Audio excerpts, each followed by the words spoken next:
রাজধানীর অন্যতম ব্যস্ত পুরানো পাইকারি বাজার কাউরান বাজারে ছুটির দিন শেষে জমে ওঠে সাধারণ মানুষের কেনাকাটা। শুক্রবার সকাল থেকে বাজারে ছিল উপচে পড়া ভিড়। বিক্রেতারা বলছেন মৌসুম শেষ হয়ে যাওয়ায় সবজির দাম বেড়েছে চোখে পড়ার মতো, বিশেষ করে মরিচ ধনেপাতার দাম আকাশচুম্বী।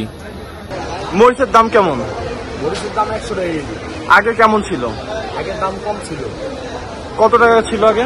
60 টাকা, 50 টাকা, 40 টাকা। এখন হয়েছে 100 টাকা। এটা কি কোনো সিন্ডিকেটের কারণে নাকি? না না, এটা আপনার জায়গা দিয়ে দাম বেশি।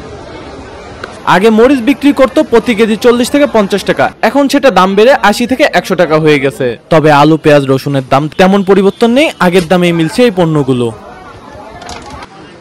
চাল বিক্রেতারা জানাচ্ছেন প্রতি কেজি মিনিকেট চালের দাম বেড়েছে 10 টাকা।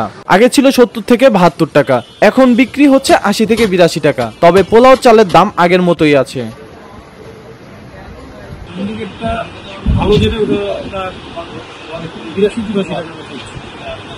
আগে কেমন ছিল এই চালের দামটা?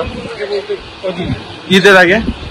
ঈদের আগে 70 টাকা, 72 টাকা ছিল, এখন দাম বেড়েছে। আর পোলাও চাল ভালো মনে 120 টাকা। তেলের বাজারে দেখা গেছে সামান্য ঊর্ধ্বগতি। সয়াবিন তেল বেড়ে হয়েছে 185 টাকা কেজি। কম আছে সয়াবিন তেল, সয়াবিনের 50 টাকা কেজি বিক্রি করি আমরা, আর পাম হচ্ছে 160 টাকা। আগে কেমন ছিল? আগে পাম ছিল 165 আর সয়াবিন ছিল 175। আগে থেকে দাম কমছে নাকি বেড়েছে? পামের দামটা কমছে, সয়াবিনের দামটা বাড়ছে। সবকিছুর দাম বেড়েছে, শুধু মিষ্টি কুমড়া বাদে বাজারে কিছুই কম দামে পাওয়া যাচ্ছে না। খদ্দের নাই, খদ্দের কই গেছে? খদ্দের কমে গেছে। এই দেশেটা সব শেখ হাসিনা লইয়া বিদেশে চলে গেছে। এখন তো কাস্টমার নাই, সব টাকা নিয়ে ভাগছে। বাংলাদেশের টাকা সব নিয়ে ভাগিয়ে গেছে শেখ হাসিনা। এই যে বাজারে মানুষ আসছে না, দেশে টাকা সব নতুন টাকা, নতুন সরকার আবেন তারপর আমদানি হবে। নতুন টাকা যখন আবেন তারপর আবার আমদানি, নতুন টাকা আসছে না বাংলায়। শাকসবজির দাম বলতে মোটামুটি দাম আছে, একবার তো কম তা না, আবার খুব যে বেশি তা না।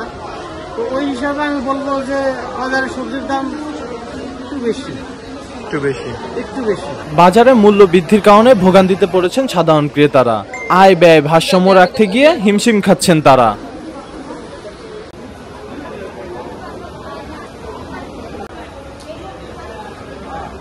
রিজবি রহমান, ভিওডি বাংলা, ঢাকা।